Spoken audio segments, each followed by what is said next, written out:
삼전닉스, 삼성전자와 SK하이닉스, 한때 대한민국 경제 그 자체였던 두 이름입니다. 그런데 2026년 이 단어에 아주 불길한 그림자가 드리우고 있어요. 먼저 상징적인 사건 하나. 2026년 SK하이닉스가 삼성전자를 제치고 코스피 시가총액 1위에 올라섰습니다. 무려 30년 만에 반도체 왕자가 뒤집힌 거예요. 표면적으론 하이닉스의 승리처럼 보이죠. 하지만 그 속을 들여다보면 이건 승리의 축포가 아니라 경고음에 가깝습니다. 대한민국 수출의 5분의 1, 코스피의 3분의 1을 떠받치는 두 기둥이 지금 격렬하게 흔들리고 있거든요. 특히 삼성전자는 개미가 가장 많이 든 공민주라 이 회사가 흔들리면 수백만 계좌가 함께 흔들립니다. 그리고 더 소름 돋는 건 이 위기 앞에서 정부가 사실상 손을 놓고 있다는 비판이 나온다는 겁니다. 오늘은 삼전닉스의 종말이라는 시나리오가 왜 나오는지, 그리고 정부는 왜 이걸 방관하고 있다는 말을 듣는지 팩트로만 뜯어보겠습니다. 먼저 지금 상황부터요. 전세계 반도체는 인공지능 열풍으로 사상 최대 호황을 누리는 것처럼 보입니다.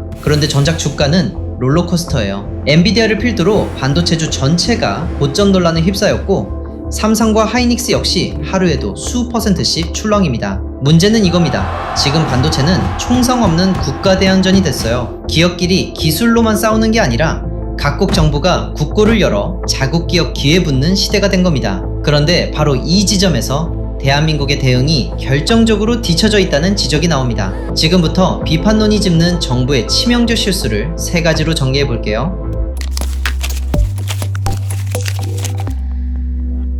첫 번째 실수, 총알 없는 전쟁입니다. 바로 직접 보조금 문제예요. 숫자로 바로 보여드릴게요. 미국은 반도체법을 통해 자국의 공장을 짓는 기업들에게 약 527억 달러, 우리 돈 71조 원을 현금으로 쏟아부었습니다. 일본도 약 10조 7천억 원을 직접 지원했고요. 그럼 한국이 삼성과 하이닉스에 준 직접 현금 보조금은 얼마일까요? 네, 0원이에요. 한국은 현금 대신 세액공제, 즉 세금을 깎아주는 방식을 씁니다. 물론 이것도 지원이지만 적자가 나면 깎아줄 세금 자체가 없어서 효과가 반감되죠. 실제로 삼성과 하이닉스 경영진이 정부에 직접 투자 보조금을 만들어달라고 건의했지만 기획재정부는 재정 부담을 이유로 사실상 거부했습니다. 경쟁국은 수십조 원의 실탄을 안기는데 우리는 세금 감면 서류만 쥐어준 셈이에요. 총성 없는 전쟁터에 총알 없이 내보낸 겁니다. 두 번째 실수, 업계가 딱 하나 원한 것을 못 준 겁니다. 바로 반도체 특별법의 노동시간 예외 조항이에요.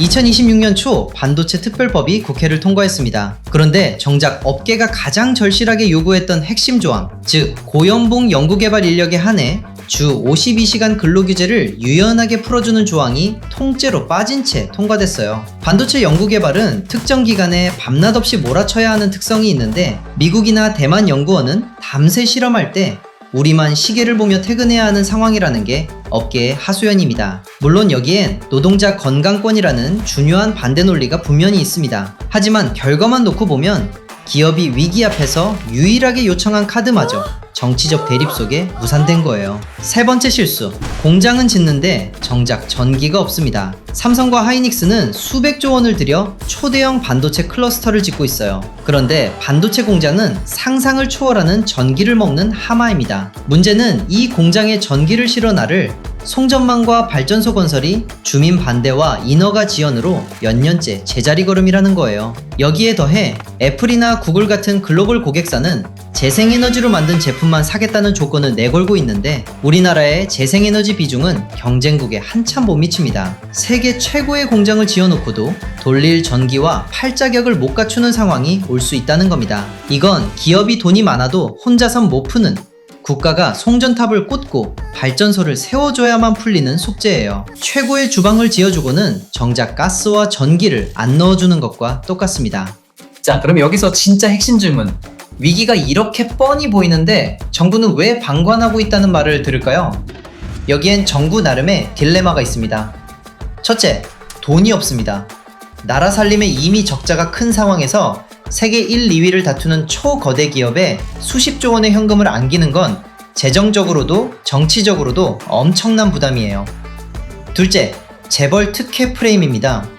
서민 복지도 빠듯한데 왜 삼성에 현금을 퍼주느냐는 여론의 반발을 정부는 두려워합니다. 셋째, 노동과 환경이라는 또 다른 가치와 정면 충돌합니다. 근로시간을 풀고 발전소를 빨리 지으라는 요구는 노동계와 환경진영의 강력한 반대에 부딪히죠. 결국 정부는 이 복잡한 이해관계 사이에 끼어 결단을 미루고 있다는 겁니다. 문제는 반도체 사이클은 정부의 눈치를 봐주지 않는다는 거예요. 우리가 회의를 하는 사이 경쟁국은 이미 공장을 돌리고 있습니다. 그래서 비판론의 결론은 이렇습니다. 경쟁국은 두가가 총력전을 펴는데 한국만 기업 혼자 링에 올려보내고 있다. 미국은 보조금의 관세까지 동원하고 대만은 TSMC를 사실상 국가의 방패로 지키며 일본은 자국 파운드리에 수조 원을 직접 꽂았고 중국은 국가가 수백조 원 규모의 펀드를 만들어 밀어붙임입니다. 하나같이 기업 뒤에 국가 전체가 붙어 있는 거예요. 반도체가 산업을 넘어 국가 안보인 시대에 유독 우리만 기업 혼자 살아남으라고 등 떠밀고 있다는 게 비판의 핵심입니다. 이렇게 몇 년만 방치되면 세계 1등 하이닉스도 절대 강자였던 삼성도 결국 추격을 허용한다는 경고예요. 물론 반대편 이야기도 공정하게 해야겠죠. 정부를 무조건 탓할 수만은 없습니다. 지금의 주가 하락은 정부 정책보다 글로벌 반도체 사이클과 인공지능 거품 논란의 영향이 훨씬 큽니다. 정부 잘못이라기보다 세계적 흐름이라는 거죠. 또 세계무역기구 규범상 대놓고 현금을 퍼주는 데는 통상 마찰의 위험도 따릅니다. 보조금이 맞는도 아니에요. 결국 반도체의 본질은 돈이 아니라 기술과 인재라는 반론도 분명히 설득력이 있습니다. 정부 역시 세액공제 확대와 기반시설 지원을 하고 있고요. 그러니 이걸 단순히 무능이라는 한 단어로 재단하는 건 성급할 수 있습니다. 다만 분명한 건 이겁니다. 삼전닉스가 무너지면 그건 두 대기업의 문제로 끝나지 않는다는 것. 코스피가 무너지고 수출이 무너지고 수많은 협력업체와 일자리가 함께 흔들립니다. 그 청구서는 결국 우리 모두에게 날아와요. 그래서 이건 두 대기업이 아니라 우리 모두의 일입니다. 결단이 필요한 순간에 결단을 미루는 것. 그 방관의 대가가 얼마나 클지 우리는 지켜봐야 합니다. 오늘 다룬 수치와 정책은 기준 시점 자료이며 정치적 사안인 만큼 관점에 따라 다르게 볼 수 있습니다. 여러분은 지금 이 상황, 정부의 치명적 실수라고 보시나요? 아니면 어쩔 수 없는 세계적 흐름이라고 보시나요? 댓글로 여러분의 생각을 솔직하게 남겨주세요. 서로 다른 의견이라도 존중하면서요. 구독과 좋아요는 감정이 아니라 팩트로 경제를 보는 이 채널을 지키는 가장 큰 힘이 됩니다.